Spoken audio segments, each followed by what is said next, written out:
Good morning, তোমাদের সবাইকে এই চ্যানেলে স্বাগত। চলো তোমাদেরকে দেখাই আমাদের মন্দারমণি রিসর্টের এই রুমটা। যারা আমাদের ভিডিও রেগুলার দেখো তারা নিশ্চয়ই বুঝতে পেরেছো আমরা গোটা দুদিন কোনো পোস্ট দিইনি, কারণ ভীষণ বিজি ছিলাম। আর চলো দেখো আমাদের এই ব্যালকনি থেকে সি ভিউটা কি অসাধারণ।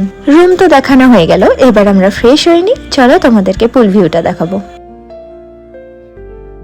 সুইমিং কস্টিউম তো আনিনি, ভেবেছিলাম থাক জলের মধ্যে বসে কটা ফটো তুলে নেব। আর এইদিকে দেখি রাগ ভাঙাতে ওর বাবা তো সকাল সকাল এসে হাজির, আর ছেলেকে নিয়ে পুলে দিব্যি মাতামাতি করছে। ওই দেখে কি আর থাকা যায়, বাস নেমে পড়লাম ওই ড্রেস পরেই জলের মধ্যে। 1.5 ঘন্টা ধরে জলে ঝাপাঝাপি করার পর তারপর রুমে গিয়ে স্নান সেরে চেঞ্জ করে চলে এলাম লাঞ্চে। লাঞ্চে ছিল প্রচুর আইটেম, কিন্তু সবকিছু আর খেয়ে উঠতে পারিনি। লাঞ্চ সেরে আমরা রেডি হয়ে চলে গেছিলাম বিচের ধারে ফটোশুটের জন্য।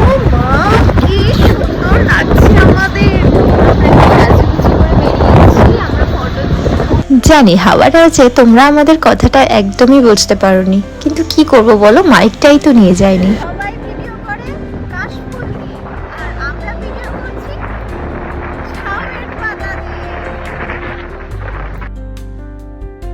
এত ফাঁকা বিচটা, তোমরা দীঘা মন্দারমণিতে এরকম ফাঁকা বিচ কখনো দেখেছো? আমরা দুজন তো ভেবেইছিলাম কখনো একসাথে সমুদ্রে গেলে এরকম একটা ভিডিও তো বানাবোই। কি সুন্দর ঘুরছিলাম, কিন্তু ওই যে শাড়িতে পা বেঁধে কেমন পড়েই গেলাম। আর এক হয়েছে আমাদের এই ফটোগ্রাফার, কোথায় ক্যামেরাটা অফ করে দেবে তা না। আর এটা হলো সন্ধ্যাবেলার সমুদ্র সৈকত, কখনো কি ক্যামেরা বন্দি করেছো? আর ওই দেখো ওকে একটা ছোট্ট পেঙ্গুইনের মতো দেখাচ্ছে। সন্ধ্যাবেলা সমুদ্র থেকে ওটাকে জোর করে তুলে এনে একটু চাউমিন খাইয়ে দিচ্ছি।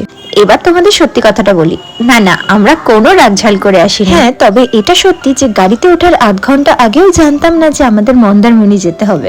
বাবার তরফ থেকে ডিলারদের জন্য এই ট্রিপটার স্পন্সর করা হয়েছিল। বাবা তো আসেনি, পুরোটা ওই হ্যান্ডেল করেছে। তাও এত ব্যস্ততার মধ্যেও ওর সাথে আমি অনেকটাই সময় কাটাতে পেরেছি। রুম থেকে ভিউটা এনজয় করতে করতে আমরা চাউমিন, ফিশ আর চিকেনটা খেয়েছিলাম, আর নিচে এসে দেখলাম পনির আর কর্নটাও ছিল। আর যেহেতু এটা একটা পার্টি, তো ককটেলের ব্যবস্থা তো থাকবেই। আমাদের এই নিউ ঘোষ এন্টারপ্রাইজের তরফ থেকে বাবা 2 নাইট 3 ডেজের এই প্যাকেজটা অর্গানাইজ করেছিল। ওইদিকে তো পার্টি চলছিল, আর এদিকে অনেকটা রাত হয়ে যাচ্ছিল দেখে আমরা ডিনারটা করতে চলে এসেছিলাম। ডিনারে ছিল চিকেন বিরিয়ানি, চিকেন কষা, তার সাথে স্যালাড, রায়তা আর আইসক্রিম। আজকের ভিডিওটা এখানেই শেষ করছি। তোমরা লাইক, কমেন্ট, শেয়ার করে দাও, আর আমি আইসক্রিমটা এনজয় করি।